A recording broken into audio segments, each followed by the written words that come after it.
mother, he greeted. Peace be upon you too, O delight of my eye and food of my heart, I replied. Oh, mother, he said, I can smell a pleasing scent as if it is the scent of my grandfather, the messenger of Allah. Peace be upon him and his household. Yes, it is, I answered. Your grandfather is now under the cloak. Al-Hasan moved towards the cloak and said, Peace be upon you, O grandfather, Allah's messenger. Will you allow me to be with you under this cloak? My father replied, Peace be upon you too, my son, and director of my pond. I allow you. Al-Hasan then went under the cloak with his grandfather.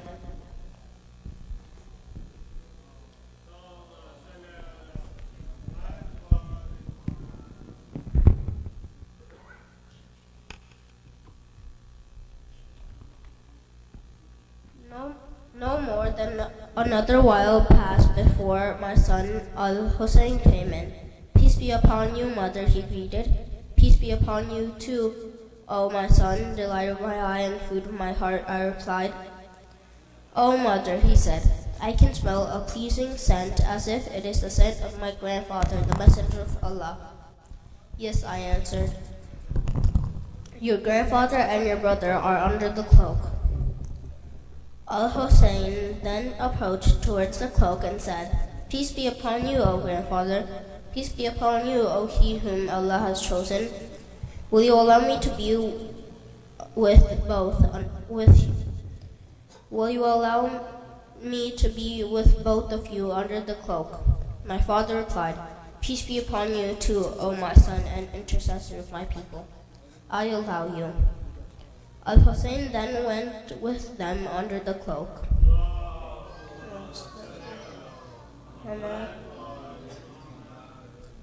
At the same time, Abu Hassan Ali ibn Abi Talib came in. Peace be upon you, daughter of Allah's messenger, greeted. Peace be upon you too, O Abu Hassan and commander of the faithful, I replied. He then said, Fatima, I can smell a pleasing scent as if it is the scent of my brother and cousin, the messenger of Allah. Yes, I answered. He is there with your two sons under the cloak. Ali moved towards the cloak and said, Peace be upon you, O Allah's messenger. Will you allow me to be under the cloak? My father replied, Peace be upon you too, O my brother, successor, vicegerent, and bearer of my pennon. I allow you. Ali thus went with them under the cloak.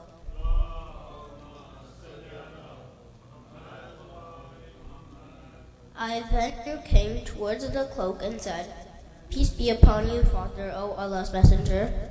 Will you allow me to be with you under the cloak?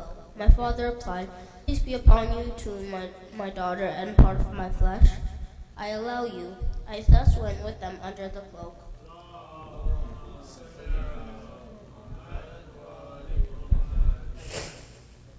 When all of us sat under the cloak, my father, the messenger of Allah, took hold of the two edges of the cloak. With one hand pointed to the sky with his right hand, and prayed, O Allah, these are my true household, my unique people and my kin. Their flesh is my flesh, their blood is my blood. Whatever causes them pain causes me pain too, and whatever saddens them saddens me too. I am at war against whoever wages war against them. I am at peace with whoever is at peace with them. And I love whoever loves them. They are part of me and I am part of them. Therefore, please shower on me and them your blessings, benedictions, mercy, forgiveness, and pleasure. Remove from them filth and purify them with thorough purifying.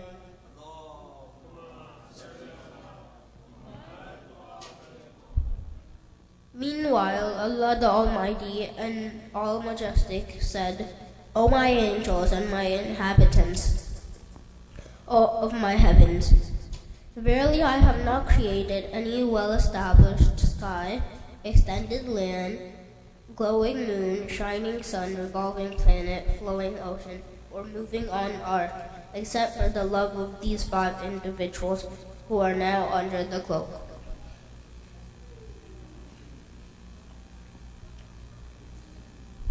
Jibreel, the honest archangel, asked, O my Lord, who are those under the cloak? The Almighty and All Majestic Lord answered, They are the household of prophethood and the core of the message. They are namely Fatima, her father, her husband, and her sons.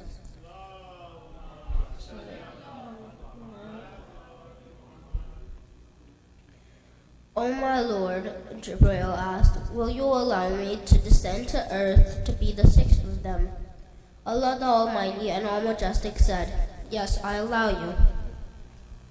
Jibreel, the honest archangel, descended. He greeted the Most High and All High.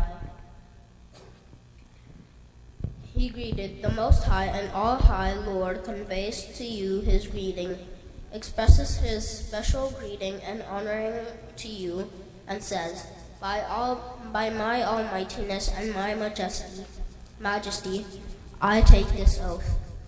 I have now created any well-established sky, extended land, glowing moon, shining sun, revolving planet, flowing ocean, or moving on ark, except for your sake and for your love. He has then allowed me to join you under this cloak. Will you, O Allah's Messenger, allow me? Allah's Messenger said, Peace be upon you, O trustee of Allah's revelations. Yes, I allow you. So Jibreel joined us under the cloak. He thus said to my father, Allah has revealed to you, saying, إنما يريد الله ليذهب عنكم الرجس أهل البيت ويطهركم تطهيرا.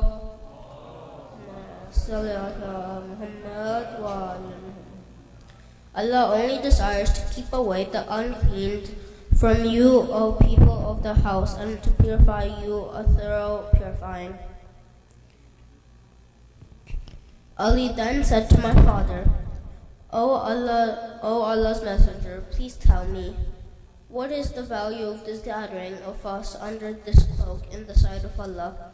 The Prophet, peace be upon him, and his household said, I swear this by him who has sent me with the truth as prophet and chosen me as holding communion to convey the message. Whenever the tale of this gathering of us is mentioned in an assembly of the people of the earth, in which a group of our adherents and lovers are present, the divine mercy shall certainly be poured down on them, and the angels shall certainly surround them, asking forgiveness for them until they depart. Ali, peace be upon him, commented, Then by Allah I swear, we have one, so have our adherents. I swear by the Lord of the Kaaba. O Ali, my father, Allah's Messenger, peace be upon him, and his household added, I swear this by him who has sent me with the truth as prophet and chosen me as holding communion to convey the message. Whenever the tale of this gathering of us is mentioned in an assembly of the people of the earth, in which a group of our adherents and lovers are present, and among them there is a distressed one, Almighty Allah shall certainly release him from distress. Or there is among them an aggrieved one, Almighty Allah shall certainly relieve him from grief. Or there is among them one who needs a request to be granted, Almighty Allah shall certainly grant him his request. Ali, peace be upon him, said, Then we have won and attained pleasure. I swear by Allah, so have our adherents.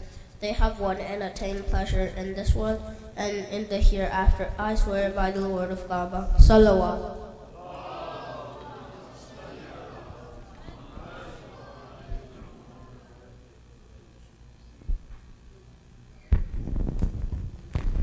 MashaAllah, thank you Zuhair for that wonderful edition of Hadith Qissa. Salawat wa Muhammad wa ali Muhammad. Allahumma salli ala Muhammad wa ali Muhammad. Couple of quick announcements before we get going. Kindly put your cell phones on silent so we don't want to disturb the majlis as it's going on. Also, if there's anyone who would like to volunteer for Hadith Qissa or read any surahs, you can see me. We'll get you scheduled, inshallah. We're looking for sponsors for post Ashura, as well as anyone who would like to contribute towards the tabarruk. You can see myself, Brother Jafar, Sister Masuma Shirazi, Sister Taysin. We'll give you the details for sponsoring and making a contribution towards that. Parking for the handicap is only in the front. All else, go in the back, please. And also on the side. There's overflow for the sisters in the basement, for those sisters who need extra room. And lastly, please kindly move forward as much as possible, as we're expecting a full house tonight. And we'll leave some room for those who come a little bit late. Please kindly move forward as much as possible so we have proper majlis etiquette. Without further ado, let's request Maulana take the member. Salawat wa Muhammad wa ali Muhammad. Allahumma salli ala Muhammad wa ali Muhammad.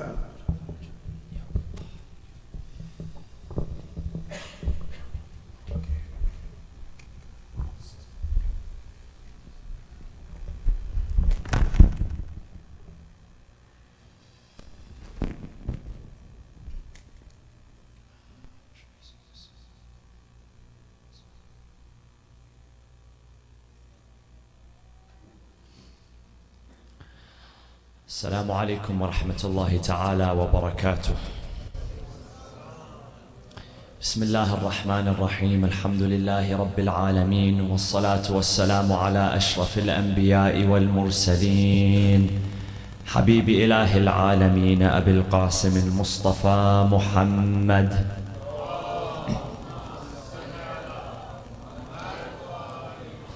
وعلى أهل بيته الطيبين الطاهرين المعصومين المنتجبين. صلى الله وسلم عليك يا رسول الله، صلى الله وسلم عليك يا أبا عبد الله، يا رحمة الله الواسعة ويا باب نجاة الأمة. يا ليتنا كنا معكم سيدي فنفوز فوزا عظيمة.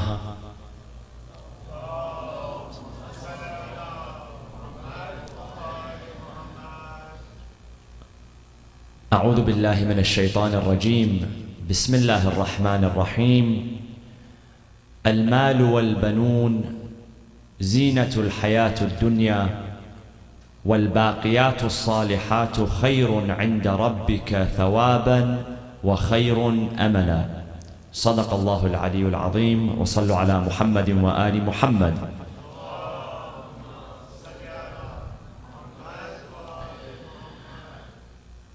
Every Muslim, every believer must consciously think about his or her legacy, what they leave behind, how they want to be remembered.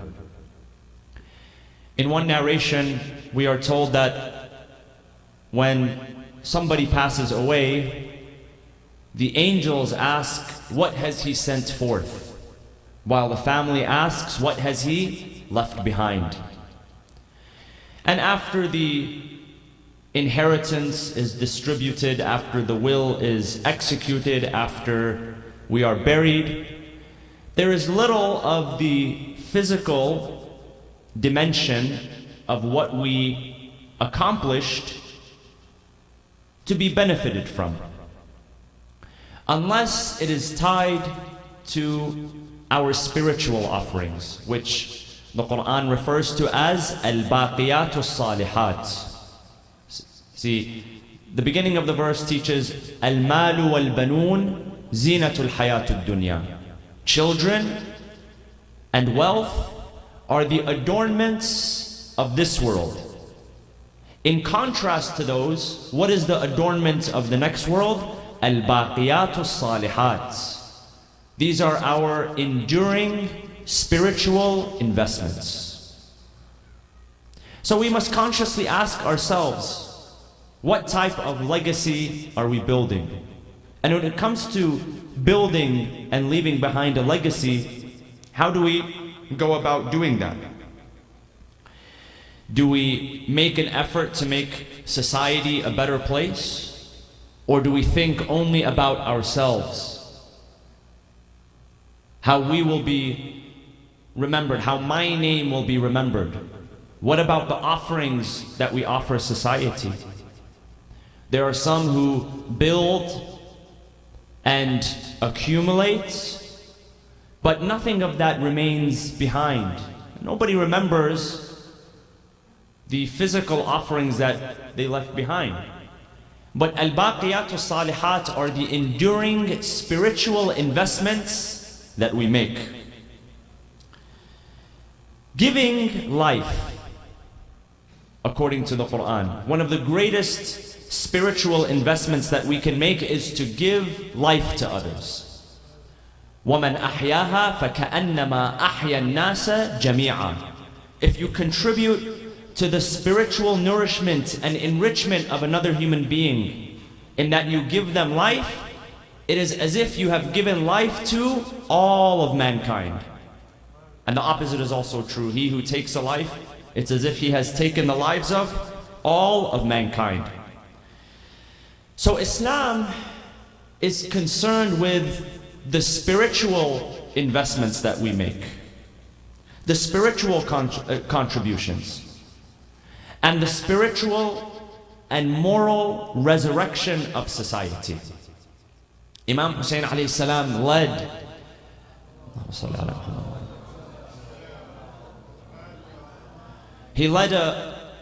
a revolution which in reality was a resurrection of the heart and the mind and the spirit. What was hijacked during those days was not just the political position, not just the khilafah. What was hijacked was the entire notion of Islam and what it meant to be a Muslim, what it meant to be a follower of the Prophet Muhammad sallallahu alaihi wasallam.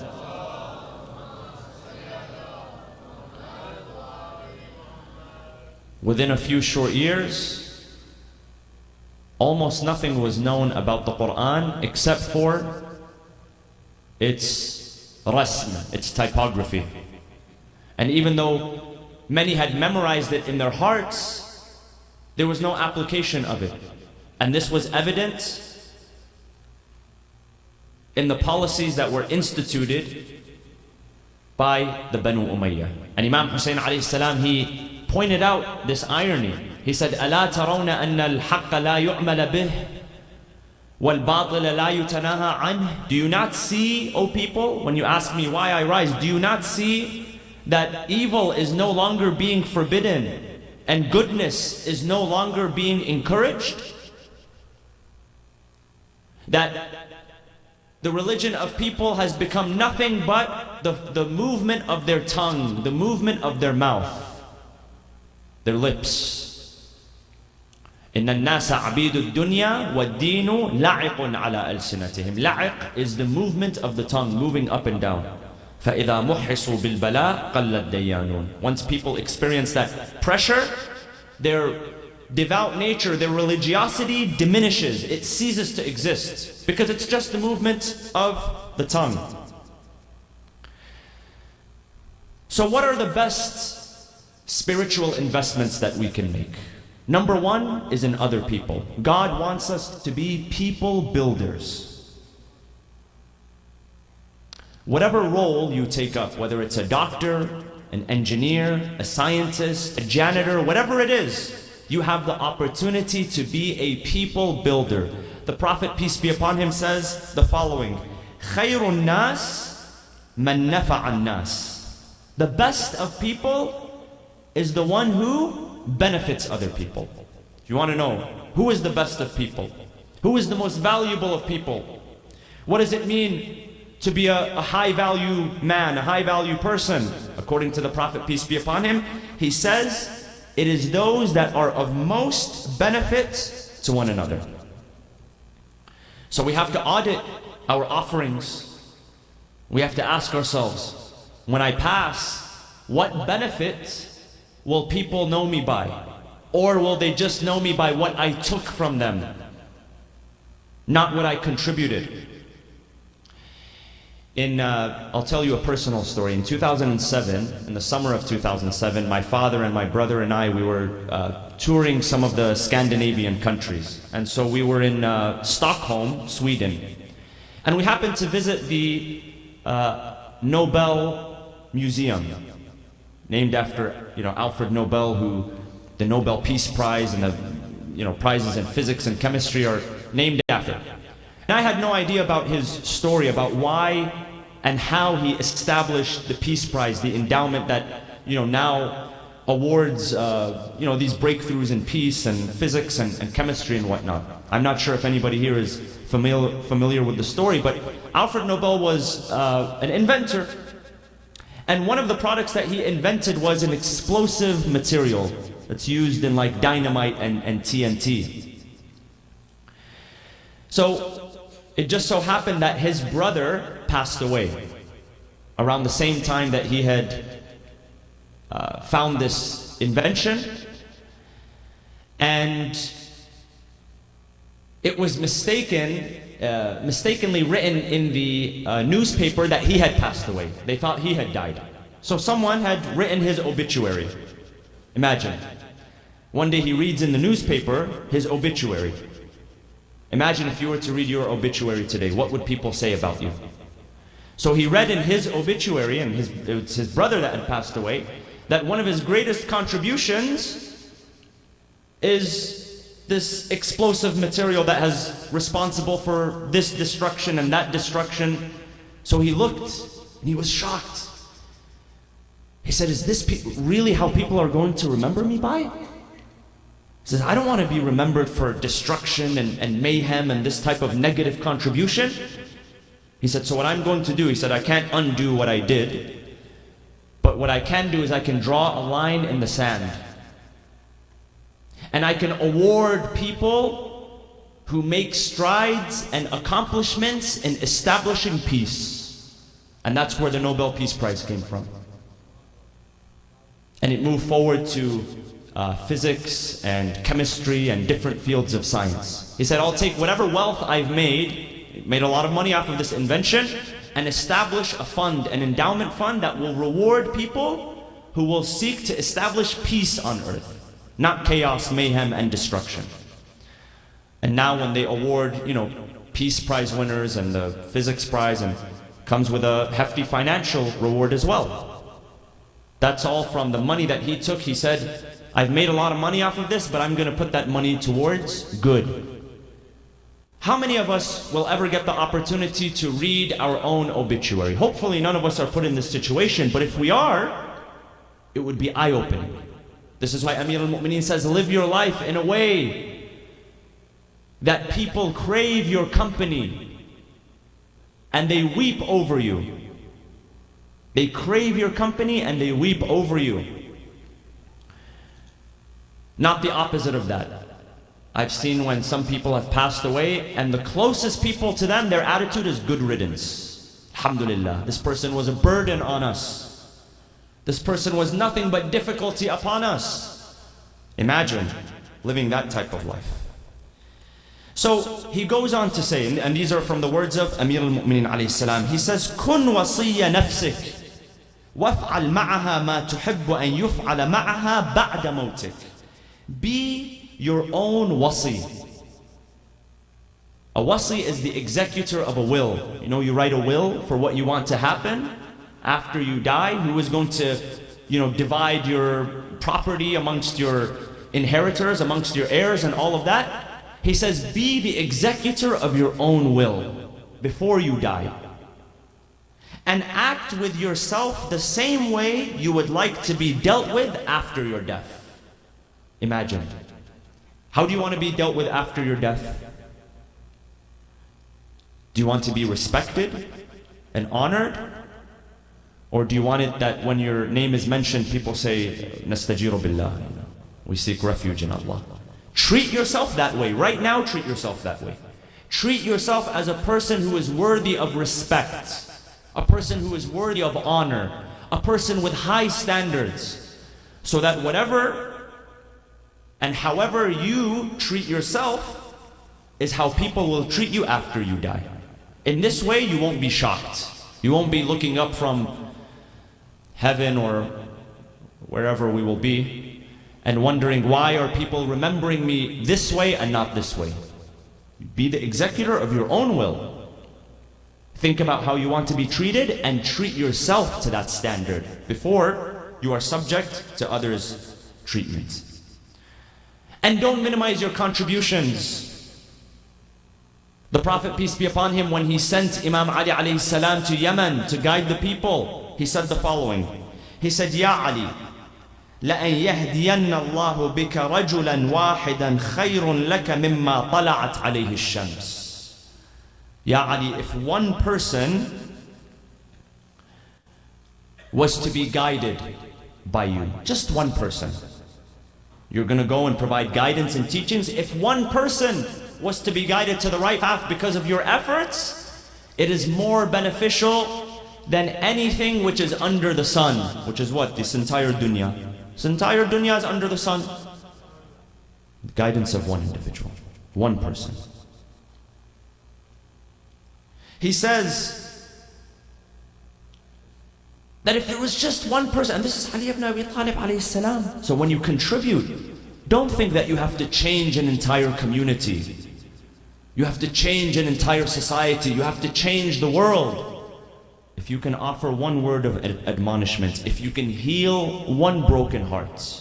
And there are many people today with broken hearts that they're waiting for someone to reach out to them, to help them, to guide them, to give them just one word of comfort, one word of admonishment. If you become that person, it is greater and more beneficial to you than anything that the sun rises on, anything in this dunya. So never minimize an act of goodness. You know, we tend to both minimize good and bad. And as I mentioned yesterday, there are certain sins that we tend to minimize. Allah says, وَتَحْسَبُونَهُ هَيِّنًا وَهُوَ عِنْدَ اللَّهِ عَظِيمٌ. And it goes the same for your good deeds. Do not minimize them. So number one, when it comes to building our legacy, our responsibility first and foremost is to whom? Who is our responsibility towards? Ourselves. Our own nafs. We have to build ourselves. We have to fill our own cup in order to pour into the cup of somebody else. Let me share with you a powerful tradition of Amir al-Mu'mineen. Amir al-Mu'mineen was a commander in battle, he was a soldier, and he was the best of them all. And there was no one who had more expertise in the battlefield than Amir al-Mu'mineen. This is what he says. He says, مَيْدَانُكُمُ الْأَوَّلِ أَنفُسَكُمْ. Your first battlefield, Maidan, is the word battlefield. مَيْدَانُكُمُ الْأَوَّلِ أَنفُسَكُمْ. Your first battlefield is where? Your nafs. That's your primary battlefield. إن انتصرتم عليها كنتم على غيرها أقدر. If you are able to be victorious in this battlefield, then you will be victorious in every other battlefield. وإن فشلتم فيها كنتم على غيرها أفشل. If you cannot even conquer this battlefield that's within the nafs, then you will fail in all other endeavors. Focus on yourself. The prophets, peace be upon him, peace be upon them, according to the Quran, they did not come to build homes and skyscrapers and that type of thing. Whom did they come to build? The Prophet, peace be upon him, says, إِنَّمَا بُعِثْتُ لِأُتَمِّمَ مَكَارِمَ الْأَخْلَاقِ. Indeed, I was sent to perfect morals and character. The Prophet was not an architect of buildings and anything like that. There were other people, and the Quran says that as much as you try to build in this dunya, in chapter number 30, there's a reminder that as much as you think you can build in this dunya, you know, there's this competition of who can build the tallest skyscraper. The Quran says you will always find those who will outdo you, easily outdo you. Before you and after you. In fact, we're told of the nations and tribes before. The tribe of Iram, for Iram Dhat al-Imad, that the type of pillars that they built in the sky, التي لم يخلق مثلها في البلاد. They built something so profound that nobody else was able to build like them. وَعَمَرُوهَا أَكْثَرَ مِمَّا عَمَرُوهَا. The Quran says in chapter 30 that as big as you think you can build in this dunya, there will always be someone who will outperform you, that will outdo you, that will build a skyscraper that's just a few more feet taller. You know, I'm from LA, and one of the tallest buildings in LA is, I think it's called the Wilshire Grand Tower, something like that. And when they were building it, they said this is going to be the tallest building west of the Mississippi. We got excited, you know, that we're going to have one of these skyscrapers. Do you know how they measured how tall it was? Just by the spire. The spire was just a few extra feet taller than the US Bank building, which was the tallest in downtown. Just a few feet. It's nothing major. There will always come someone who will outdo you, even if they just add on a few inches of a spire on top of the building. That's how these skyscrapers are now competing in different countries. You think you've built something great, someone will come in and put on just 1 inch. It's like an auction. They'll offer $1 more more than you, 50 cents more than you. So why put all of your effort in this dunya when you can put that energy and focus and passion and commitment towards yourself? You will see miracles happen when you know where to place your energy. Most people, they do not accomplish what they should accomplish in life because they have no idea how to spend their energy. They don't know where to give their time, because they're so focused about what everybody else is building rather than asking, what am I building within myself? The prophets were builders of character. هو الذي بعث في الأميين رسولا منهم يتلو عليهم آياته ويزكيهم ويعلمهم الكتاب والحكمة. The prophet was not formally educated. Not that he was illiterate, but he was not formally educated. But he inspired the hearts, and he inspired the minds, and he built character, and he built people in a way that the person today with the highest IQ cannot do. Because he focused on building the hearts. He focused on building the spirits. And even though Allah has created our physical bodies and proportioned them, يَا أَيُّهَا الْإِنسَانُ مَا غَرَّكَ بِرَبِّكَ الْكَرِيمِ الَّذِي خَلَقَكَ فَسَوَّاكَ فَعَدَلَكَ. God, the one who created you, balanced you and proportioned you. This body that you have is the perfect body to fulfill the needs that you have. You don't need 3 eyes. If you needed 3 eyes, God would have given you a 3rd eye. 2 eyes is enough for every human being. 1 tongue, I mean, 1 tongue is more than enough for most human beings. I can't even imagine what it would be like with 2 tongues. So your physical body is complete. You don't need any additions. You don't need any extensions, anything like that. Your physical body is complete. Your spiritual body is not complete though. Your spiritual body progresses towards maturity every single day, or it regresses. It is your choice. So the first step is to build towards the self. Before we do that, I'm going to bother you and ask you to get up and come as close as you can. Sallu ala Muhammadin wa ali Muhammad. Come as forward as you can, brothers. Give me some of your energy, please. Sallu ala Muhammadin wa ali Muhammad.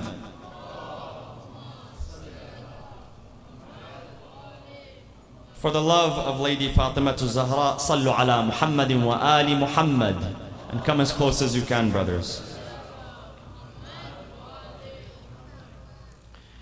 God tells us in this regard in the Hadith al-Qudsi, من أصلح فيما بينه وبين الله أصلح الله فيما بينه وبين الناس. If you fix, if you reform, if you reconcile within what is between you and Allah, then Allah will reconcile what is between Him and other people. The conflicts that we have with others, and I see this all the time. I see this all the time. People who They just can't get along with anybody.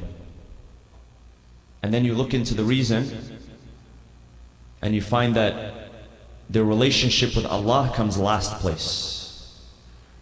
Their relationship with TikTok and Netflix and Uber Eats and the Kardashians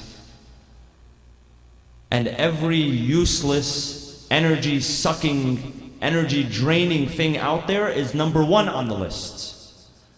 And the magazines, Cosmopolitan and Vogue and all this junk and the new Barbie movie and all this is number one on the list.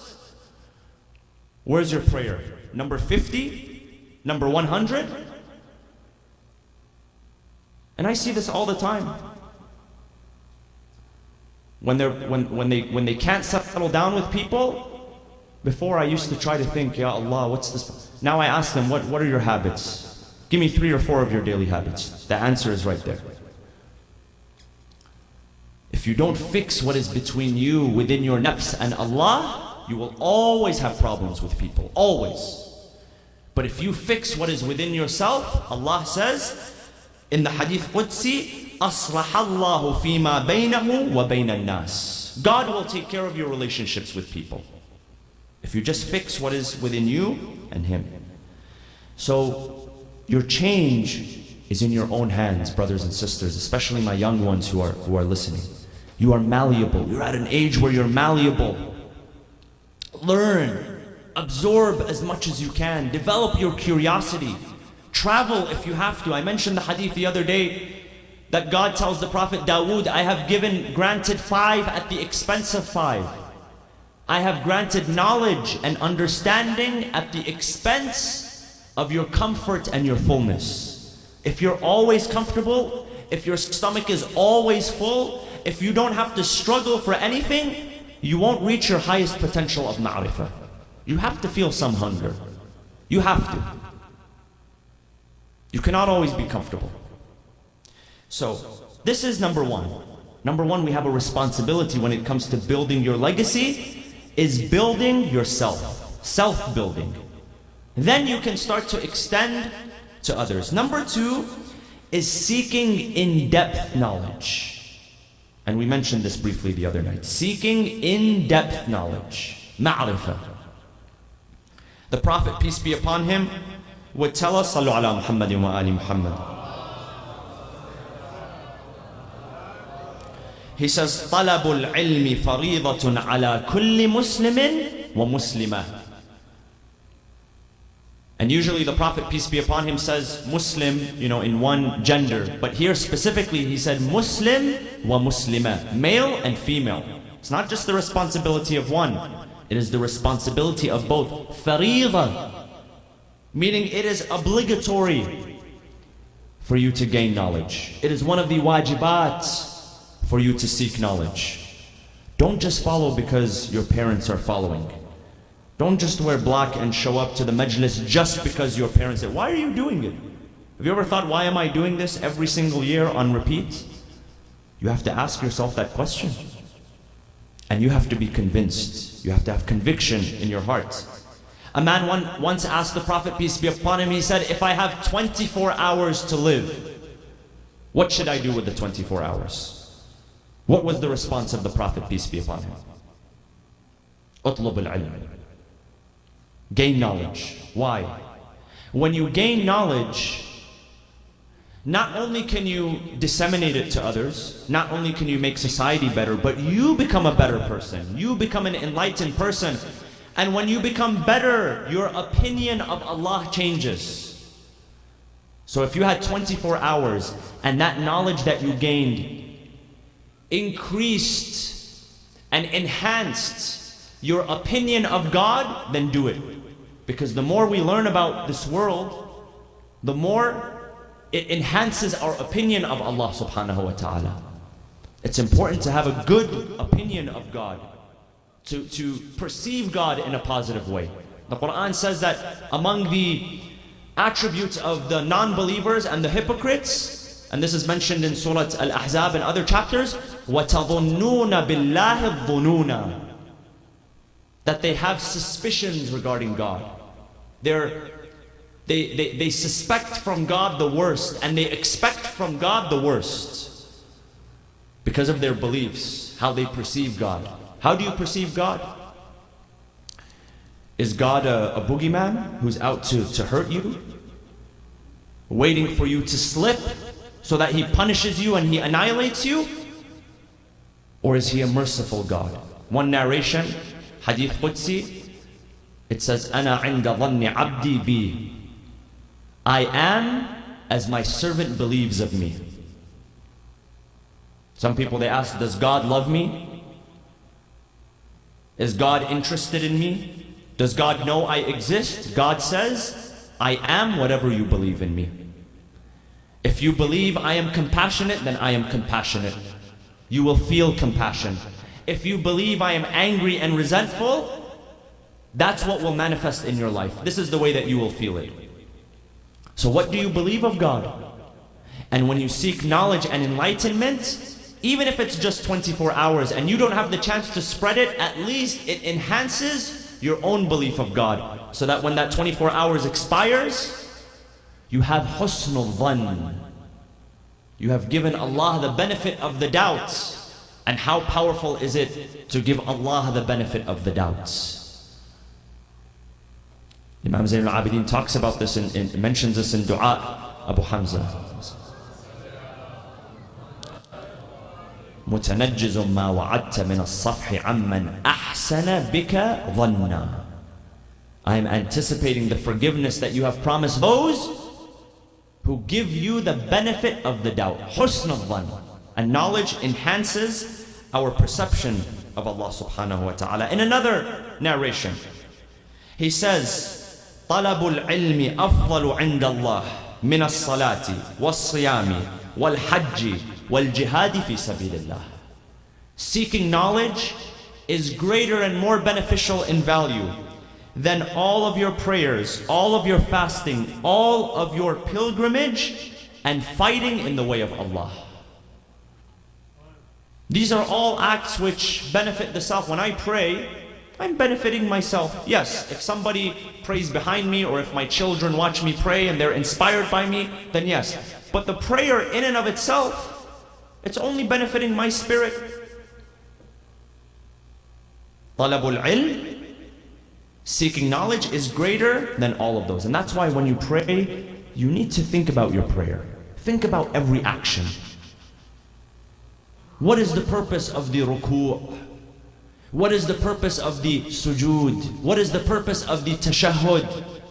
What effects do each and every one of these actions have on my life? What happens when I place my forehead onto the ground and I say, Subhana Rabbi al-A'la wa bihamdih? Powerful phrase. There are some people, like I mentioned, that they do not even have the opportunity and the privilege to place their forehead on the ground.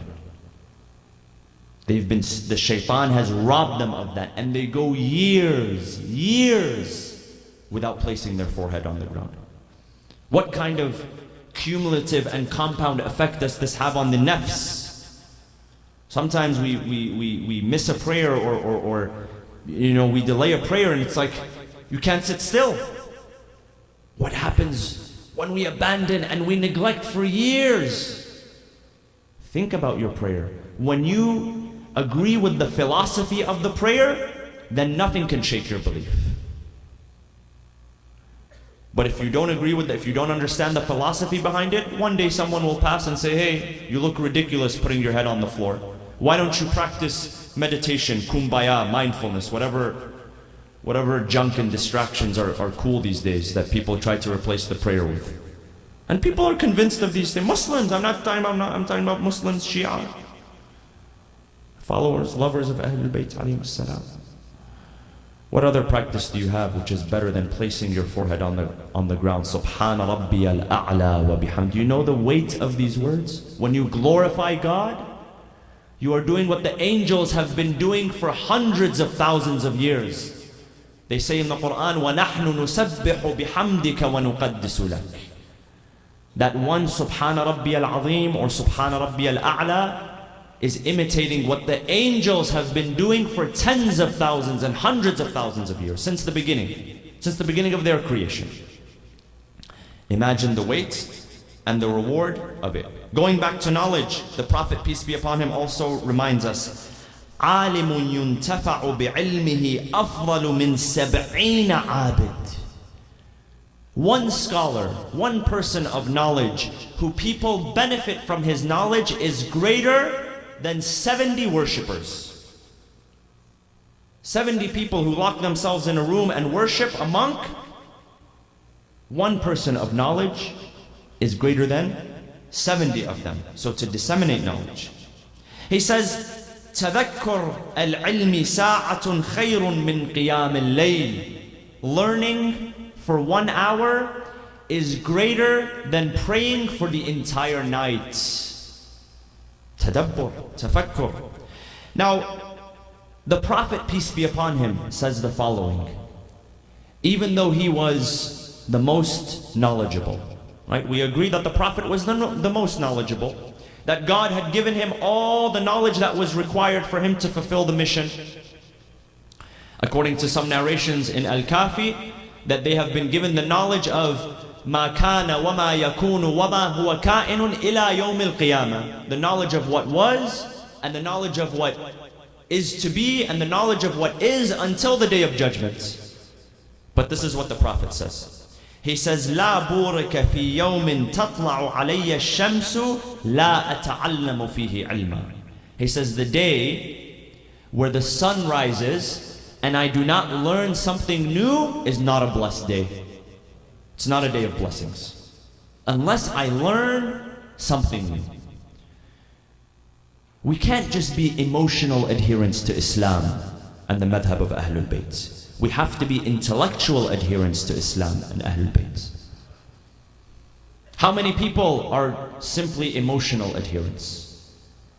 They cry and they weep, and this is good for the soul. But what about the intellect? If you ask them about what is the philosophy behind beating your chest, where does this even come from? What is the significance of it? Why do you pray like this and not like this? We have to have an answer. You can't just do taqleed of your parents for the rest of your life, or taqleed of your grandparents. So many people live a life of misunderstanding of some of the most basic concepts, because they never ask and they never seek knowledge. فَاسْأَلُوا أَهْلَ الذِّكْرِ إِن كُنْتُمْ لَا تَعْلَمُونَ. The Quran says, if you do not know, it's not an excuse. Go find the people of dhikr. Go find the scholars if you do not know. So our blessings come from the days where we learn something. And it might not be something in a book. You might have a conversation with someone and you might learn something profound that day. Most people don't really know how to have a conversation anyways, and how to really listen. Everybody wants to enforce their own opinion. I don't know if anyone here grew up with Bill Nye the Science Guy. Does anyone remember Bill Nye the Science Guy? He said something very profound once. As smart as he is, very, very smart guy, I mean, he's the science guy. He says, everybody that I meet knows something that I don't know. Everyone. Even the child that you meet knows something, or they've learned something that you probably don't know. A different experience. So if you want your days to be blessed, according to this narration to the Prophet, try to learn something new. A new fact, something that you can implement. Now listen to this. This is heavy. He also says, إِذَا أَرْذَلَ اللَّهُ عَبْدًا حَضَرَ عَلَيْهِ الْعِلْمِ. When God intends to disgrace someone, disgrace as a form of punishment, He deprives him of beneficial knowledge. He keeps him busy with scrolling through his phone, with scrolling through social media. If he wants to disgrace someone, so it's a disgrace when we've been robbed of knowledge. He says,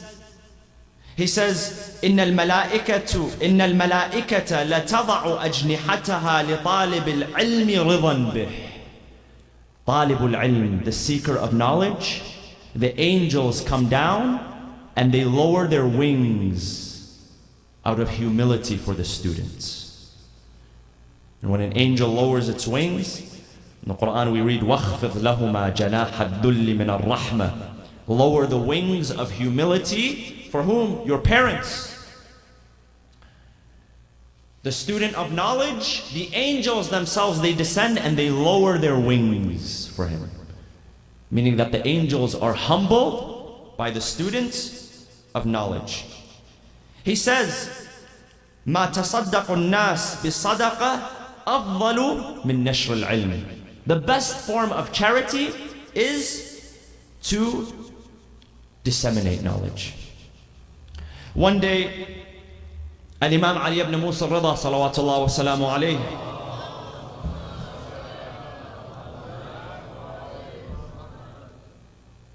he said, and this was a saying of the Imams that was often repeated, أحيوا أمرنا رحم الله من أحيا أمرنا. Revive our cause. May Allah have mercy on the one that revives our cause. These majalis and Ashura, what are we doing now? You're reviving the cause of the Ahlul Bayt. Revive our cause. May Allah have mercy on the one that revives our cause. One of the companions, he said, okay, and how do we do that? He said, أن يتعلم علومنا ويعلمها الناس فإن الناس لو علموا محاسن كلامنا لاتبعونا. He says that he learns and he seeks benefit from our knowledge and he disseminates it amongst the people. For if people were aware of the beauty of our teachings and the beauty of our sayings, surely they would follow us. So it's up to you and I, that we learn the words, we learn the teachings of the Imams of Ahlul Bayt, and we disseminate it among the people.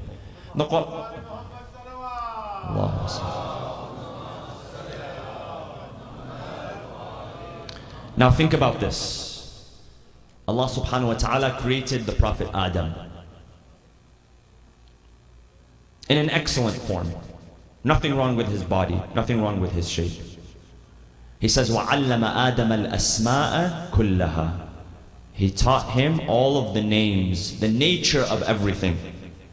ثُمَّ عَرَضَهُمْ عَلَى الْمَلَائِكَةِ فَقَالَ أَنْبِئُونِي بِأَسْمَاءِ هَؤُلَاءِ إِن كُنْتُمْ صَادِقِينَ. And then he proposed it to the angels. And he said, read it back to me if you know this knowledge. قَالُوا سُبْحَانَكَ لَا عِلْمَ لَنَا إِلَّا مَا عَلَّمْتَنَا. O Allah, glory be to you.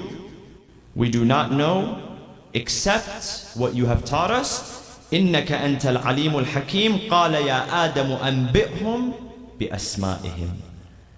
They said, we don't know, O Allah, except what you've taught us. So Allah turned to whom? Adam. And he said, Adam, you teach them what they do not know. Adam becomes the teacher of angels.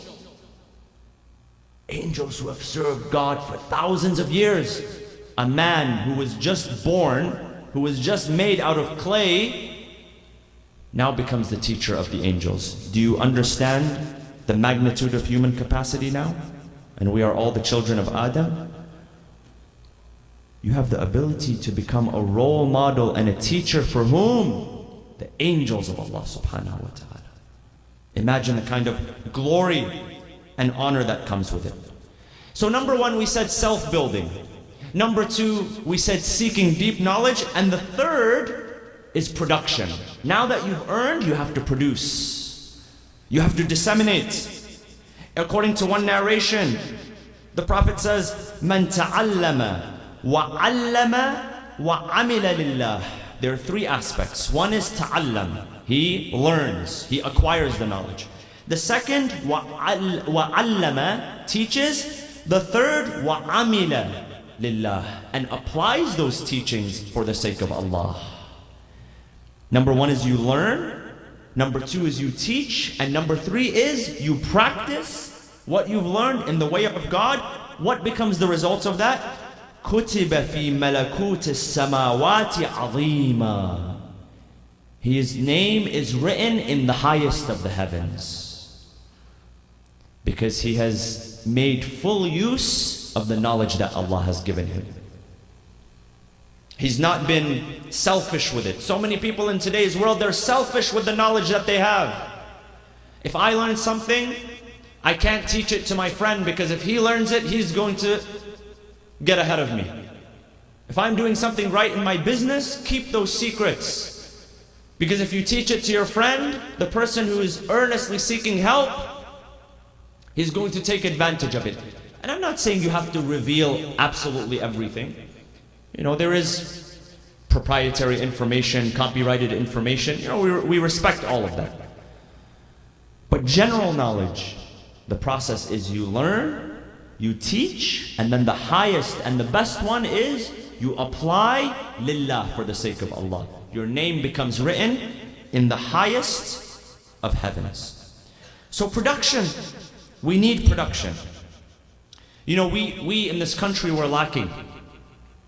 According to, there's a report, saw in the New York Times, that there are about 573,000 Christian preachers and pastors in America.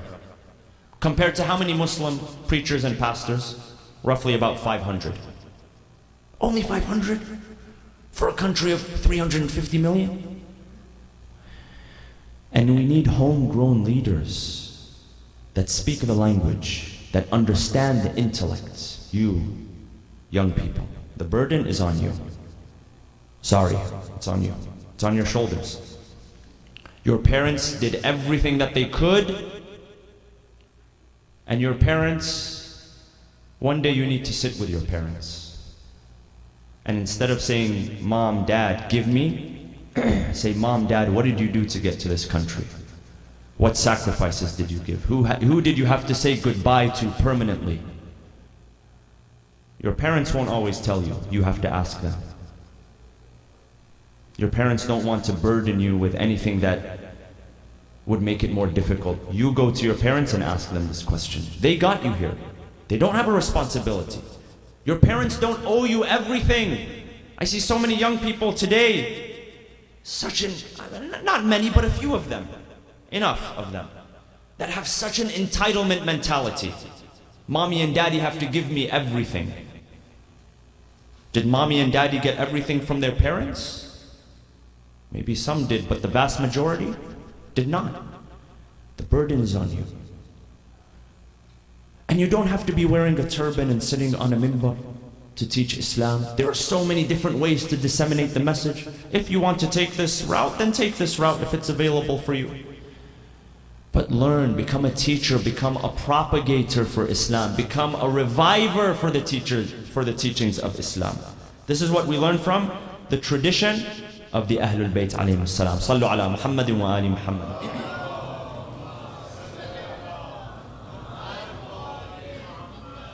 Whatever you build for the sake of Allah will grow. Sometimes we make an investment and we don't know if that investment is going to give us a return. God says, "Ma kana lillahi yanmu." What is for Allah grows. If it's for Allah, that investment is going to grow. You don't have to worry if it's going to give you 10% or 12% or how the market's doing. Ma kana lillahi yanmu. What you do in the sake of Allah, for the sake of Allah, it will grow. Whatever you're able to do in your capacity, have faith, have trust. Say, I am doing this, oh Allah, I'm taking these steps towards you. He says, وَالَّذِينَ جَاهَدُوا فِينَا لَنَهْدِيَنَّهُمْ سُبُلَنَا. I mentioned this yesterday.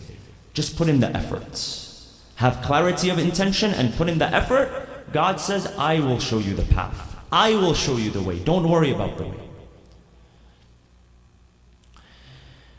And when we take these points into consideration, realize that the answer to the question of what am I leaving behind? What is my legacy? How do I want people to remember me? Amir al-Mu'mineen says, be the executor of your own will. Treat yourself with the same degree of respect and honor that you want those to treat you with after you've passed away. Be a breath of fresh air for people, not a burden. So that when you are alive, they crave your company. Where is Fulan? Where can I get time with this person? And when you die, they weep. They crave your company and they weep. Tonight, we are in the commemoration of Abi al-Fadl al-Abbas ibn Amir al-Mu'minin. Assalamu alayka ya Abi al-Fadl al-Abbas ibn Amir al-Mu'minin. Assalamu alayka ya ibn awwal al-Islami, ya ibn awwal al-Qawmi Islama. The son of the first to accept Islam. The son of the one who was most protective of Islam. The son of the one who was most established and rooted in Islam. The man who the purpose behind his existence was to serve his brother on that day. Narrations tell us that the night before Ashura, Lady Zainab alayhi salam, she saw her brother Al-Abbas standing with the banner held high, with the standard protecting the central camp where the women folk were housed. She goes to him to have a conversation with him, his older sister. She tells him the story of how he came to be and what his purpose was. The narration says that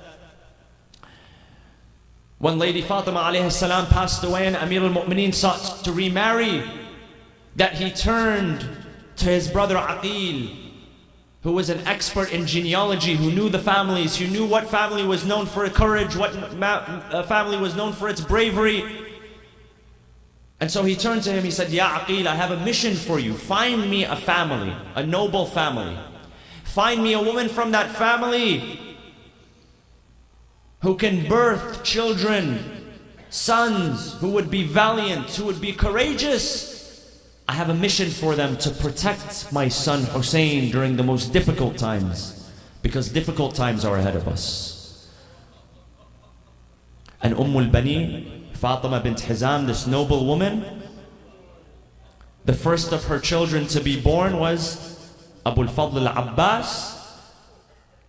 And the narration tells us that as he was, the father, Amir al-Mu'minin, as he was in the masjid, with him was Salman al-Muhammadi, a A'rabi, a Bedouin Arab man, came seeking assistance, financial assistance.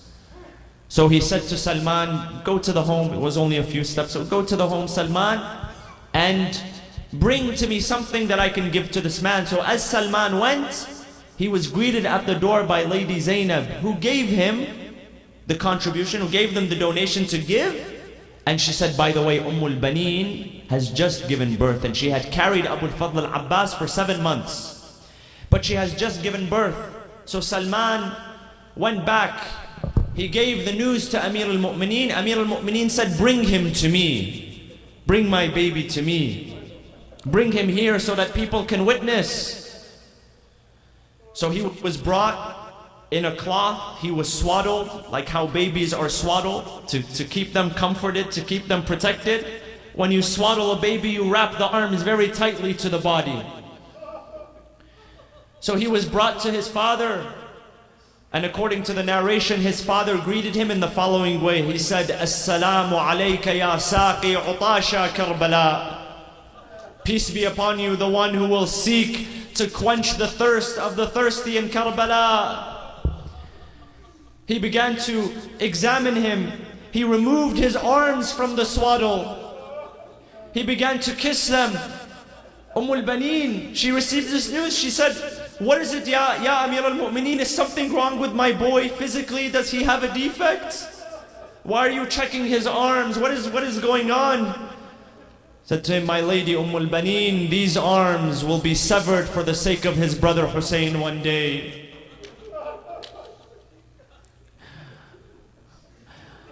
And on the day of Ashura, Abu al-Fadl al-Abbas hears the wailing and the crying of the children, screaming, Al-Atash, Al-Atash, we are thirsty, we are thirsty. Is there anyone to fetch us some water?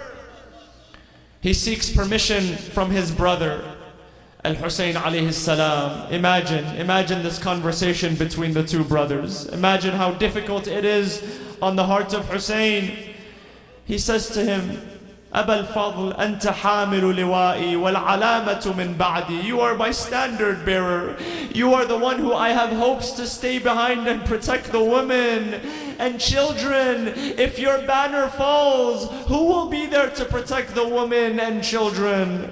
He says to him, I must go. Give me permission at least to go and bring some water. Not to engage the enemy, but to bring some water. Imam Hussein alayhi salam gives him the permission. He sends him out into the battlefield. And as he sends him out into the battlefield, Abu al-Fadl al-Abbas breaks through the ranks of the enemy. He arrives at the banks of the Euphrates River. He descends from his horse. He places his hand in that running cool water. He feels the coolness of the water. He thinks for a moment to himself to drink some of that water. Al-Imam al-Baqir alayhi salam says, كان قلب عمي العباس كصالية الجمر من الظما. The heart of my uncle Al-Abbas was like a burning piece of charcoal. But as he felt the coolness of the water, he remembered the thirst of his brother. فَتَذَكَّرَ عَطَشَ الْحُسَيْنِ. Immediately he tossed the water. He began to say to himself, يا نفس من بعد الحسين هوني وبعده لا كنت أن تكوني. هذا الحسين وارد المنون وتشربين بارد المعين. How, O nafs, how can you bring yourself to drink and enjoy this cool water while your brother Hussein is standing there thirsty? As he filled his water canteen with water, he began to head towards the camp.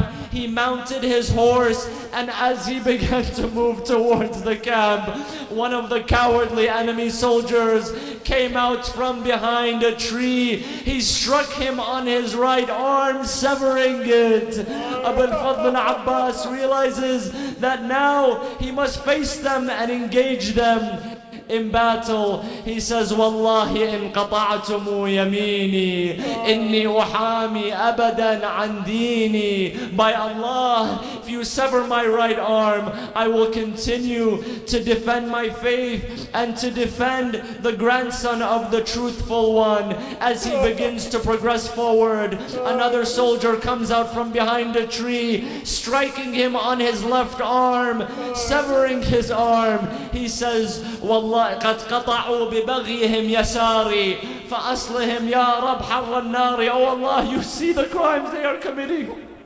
You see what they are doing. He begins to run as he takes the canteen in his mouth, clenching it by his teeth, running towards the camp of Hussein, hoping to deliver some water there. When all of a sudden, Ya Mu'mineen, the arrows begin to rain down, striking him down. One arrow pierces the canteen. The water begins to flow from it. When he sees the water gushing, he realizes that there is nothing to return to anymore. He stands in his place, and one of the wicked enemy soldiers strikes him with a pole on his head. He struck him on a pole, fracturing his skull. Abu al-Fadl al-Abbas at that moment, he calls to his brother Hussein, Adrikni, Adrikni ya Aba Abdullah, come to my rescue. Come to my aid, O Aba Abdullah. Aba Abdullah runs that distance. He runs the distance coming to his brother. And as the enemy soldiers see Hussein running towards them, they begin to scatter. He says to them, where are you going? Where are you abandoning? إلى أين تفرون وقد كسرتم ظهري إلى أين تفرون وقد قتلتم ابن والدي. Where are you going now that you have broken my back? Where are you going now that you have killed the son of my father? Hussein arrives to Al-Abbas. Al-Abbas is on the floor. One arrow lodged into his eye, another arrow in his chest. Both arms have been severed. Hussein arrives to his brother. Akhi Abu al-Fadl, I am here. Come back with me to the camp. Come back as you promised you would. أخي الآن انكسر ظهري وقلت حيلتي وشمت بي عدوي. My brother, now my back has been broken. Now my resolve has been diminished. Now my enemies are rejoicing. As he was tending to him, he placed the head of Abu al-Fadl on his lap to spend those final moments with him. Abu al-Fadl would remove his head from the lap. Hussein would bring it back. He would tell him, why, ya Abu al-Fadl, I am here to tend to you. Why do you remove your head from my lap? He said, Sayyidi Aba Abdullah, you are tending to my wounds now, but who will tend to your wounds in a few moments? You will have no one to tend to your wounds. Imam Hussein hurries back. His back is now broken. His resolve is now broken. His determination. The enemies start to rejoice. The enemies are now happy at his loss. As the dust settles, the women were hoping that Abu al-Fadl would come back, that he would bring some of the water that he promised to bring. They saw the knight Hussein alone coming back, defeated, having lost his resolve. They understood that Al-Abbas stayed in his place. The woman began to come out and scream, Wa Abbasa! وضيعتنا بعدك. What a loss يا عباس. من للعيال بعدك, من للأيتام بعدك. Who was to watch over the woman? Who was to watch over the children after you? إنا لله وإنا إليه راجعون. يا حسين, Ya Abbas, Ya Abbas, Ya Abbas, Ya Abbas, Ya Abbas, Ya Abbas,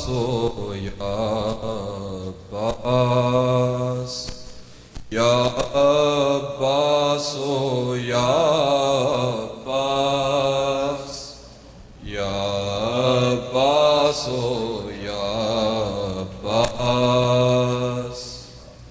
Qamar Bani Hashim Abbas, shelter of Zainab Abbas. Ya Abbas, Ya Abbas, Ya Abbas, Ya Abbas, Ya Abbas, Ya Abbas, Ya Abbas, Ya Abbas. Qamar Bani Hashim Abbas, shelter of Zainab Abbas. Ya Abbas, Ya Abbas, Ya Abbas, Ya Abbas. Qamar Bani Hashim Abbas, shelter of Zainab Abbas. Ya Abbas, Ya Abbas, Ya Abbas, Ya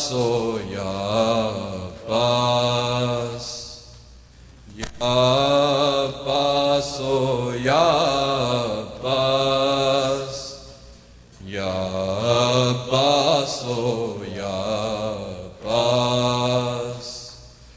Qamar Bani Hashim Abbas, shelter of Zainab Abbas.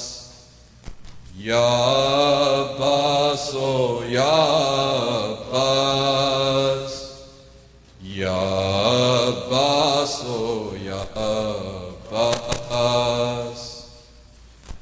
Qamar Bani Hashim Abbas,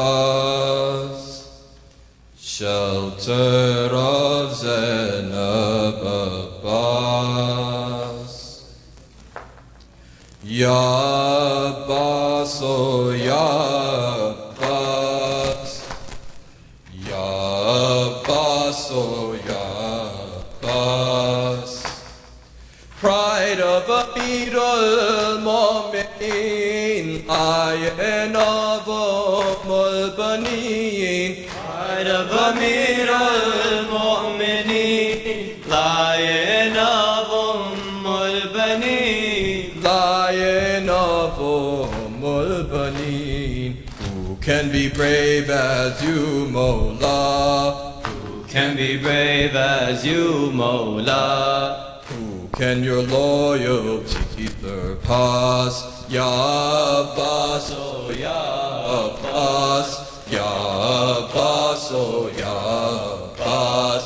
Qamar Bani Hashim Abbas, shelter of Zainab Abbas. You are the Ghazi of Al-Qamar, the ultimate Sultan of Wafa. You are the Ghazi of Al-Qamar, the ultimate Sultan of Wafa, the ultimate Sultan of Wafa. You are the Qamar Bani Hashim. You are the Qamar Bani Hashim. Who can match your strength and class? Ya Abbas, oh Ya Abbas, Ya Abbas, oh Ya Abbas. Qamar Bani Hashim Abbas, shelter of Zainab Abbas. no scholar in history could fathom your mystery. No scholar in history could fathom your mystery. Could fathom your mystery. Firm as iron, soft as snow. Firm as iron, soft as snow. शेर जरी कल्बे हसास या अब्बास ओ या अब्बास या अब्बास ओ या अब्बास कमर बनी Hashim Abbas shelter of Zainab Abbas. One Abbas Karbala versus all of Ashkiya. One Abbas Karbala versus all of Ashkiya. Versus all of Ashkiya. Ujaki of Imam Zaman. Ujaki of Imam Zaman. Uja the shar of jinn wan nas. Ya Abbas, oh Ya Abbas, Ya Abbas, oh Ya Abbas. Qamar Bani Hashim Abbas, shelter of Zainab Abbas. Said Abbas unto Hussein, with you Mawla till the end. Said Abbas unto Hussein, with you Mawla till the end. With you Mawla till the end. In this Laylatul Ashura, in this Laylatul Ashura, Aka, your haq is clear as glass. Ya Abbas, oh Ya Abbas, Ya Abbas, oh Ya Abbas. Qamar Bani Hashim Abbas, shelter of Zainab Abbas. Sham Ghariba in Karbala, helpless orphans Ashkiya. Sham Ghariba in Karbala, helpless orphans Ashkiya. Helpless orphans Ashkiya. Where are you, Ammu Ghazi? Where are you, Ammu Ghazi? Cry Sakina Yas, Ya Abbas, oh Ya Abbas, Ya Abbas, oh Ya Abbas. Qamar Bani Hashim Abbas, shelter of Zainab Abbas. Ya Abbas, oh Ya Abbas, Ya Abbas, oh Ya Abbas. Hussein, Hussein, Hussein, Hussein, Hussein, Hussein, Hussein, Hussein, Hussein, Hussein.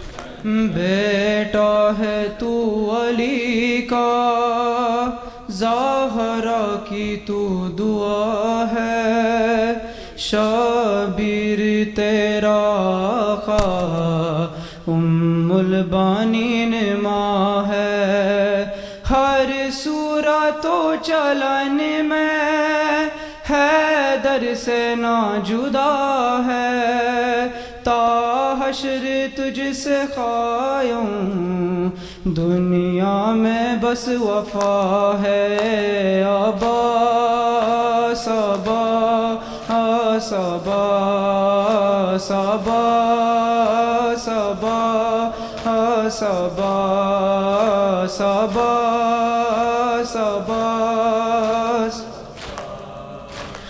اس وقت جب کہ زینب دربار میں گئی تھی خاری نمازیوں سے محفل سجی ہوئی تھی ظالم یہ پوچھتا تھا غازی تیرا کہاں ہے بالوں سے منہ چھپائے زینب یہ کہہ رہی تھی عباس عباس عباس عباس عباس عباس عباس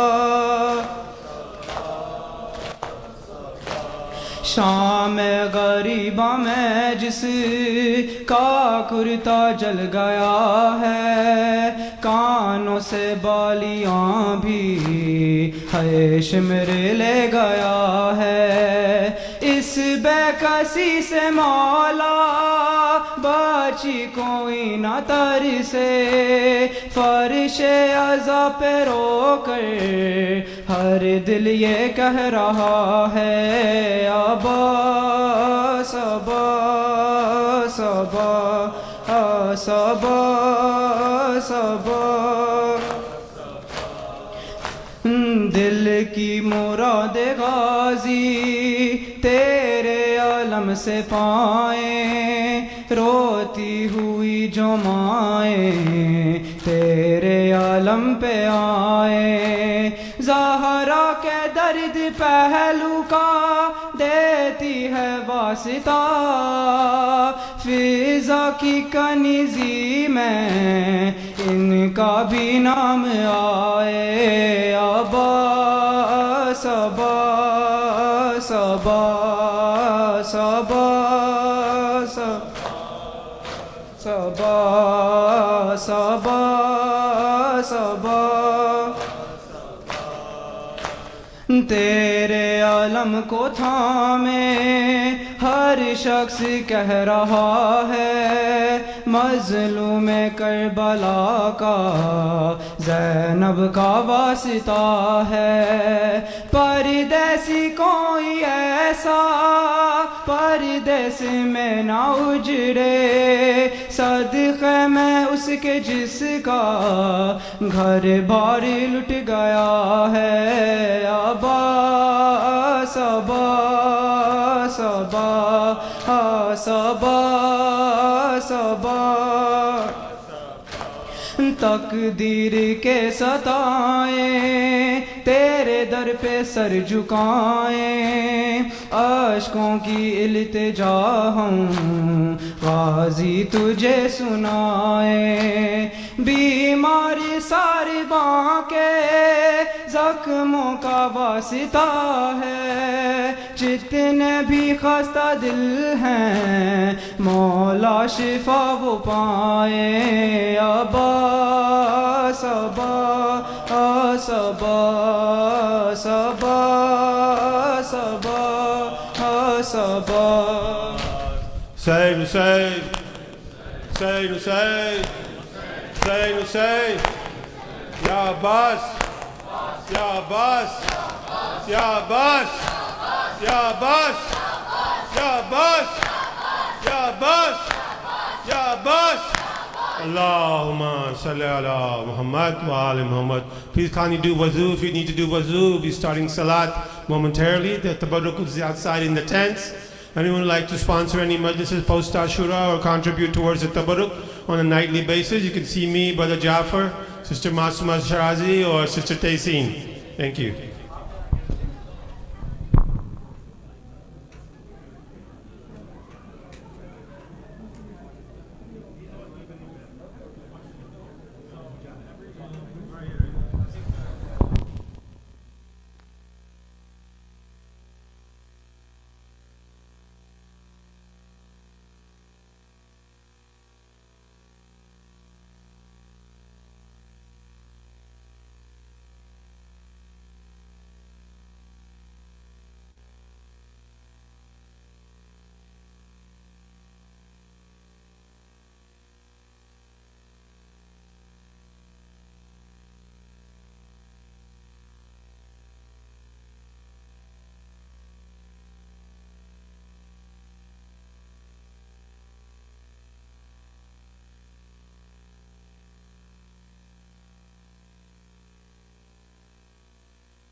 May I have your attention, please?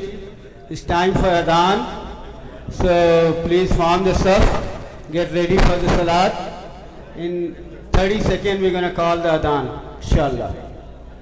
It's like 30. No, we have 75 minutes from we've allocated. What? Yeah, he's calling. You can call tomorrow. For Muhammad wa ali Muhammad salawat. Allah. إنما يريد الله ليذهب عنكم الرجس أهل البيت ويطهركم تطهيرا اللهم صل على محمد وآل محمد الله أكبر